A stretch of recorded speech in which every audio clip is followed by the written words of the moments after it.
പങ്കെടുത്തത് senior secretary അങ്കിതയാണ്. അവർ നോക്കുന്നത് hospital എയിംസാണ് അവർ നോക്കുന്നത്. കേരളത്തെ സംബന്ധിച്ചിടത്തോളം എയിംസിൻ്റെ കാര്യത്തിൽ സംസ്ഥാന ഗവൺമെൻറ്റിൻ്റെ നിർദ്ദേശമായ കോഴിക്കോട് പരിഗണനയിലുണ്ട്.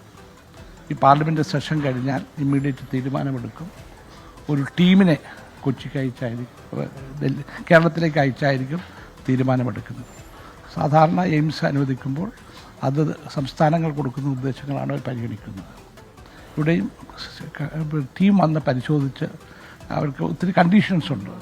സ്ഥിരമായി വെള്ള സപ്ലൈ വേണം, ഇലക്ട്രിസിറ്റി സപ്ലൈ വേണം, കണക്ടിവിറ്റി വേണം. റെയിൽവേ സ്റ്റേഷൻ, വിമാനത്താവളം, ഇങ്ങനെയുള്ള കണക്ടിവിറ്റി ആവശ്യമുണ്ട്. കേരളത്തെ സംബന്ധിച്ചിടത്തോളം വളരെ അനുകൂലമായ ഡിസിഷൻസാണ് അവരെടുത്തുകൊണ്ടിരിക്കുന്നത്. ഇപ്പോൾ Kozhikode medical college, Alappuzha medical college, Thiruvananthapuram medical college, Sreechitra medical, 4 കാര്യത്തിൽ അപ്ഗ്രഡേഷൻ അവർ അപ്രൂവ് ചെയ്തിട്ടുണ്ട്. അപ്പോൾ കേരളത്തിലുള്ള ഒരു വലിയ പരിഗണനയാണ് അവർ നൽകുന്നത്. സെഷൻ കഴിഞ്ഞു കഴിഞ്ഞാൽ ഈ കാര്യത്തിൽ തീരുമാനമെടുക്കും. കെ വി തോമസ് ആണ് എയിംസുമായി ബന്ധപ്പെട്ട ചർച്ചകൾക്ക് ഡൽഹിയിലേക്ക് പോയത്. ആശമാരുടെ സമരം, ആശമാരുടെ കാര്യം പറയാനല്ല പോയത് നേരത്തെ കെ വി തോമസ് പറയുകയും ചെയ്തിരുന്നു.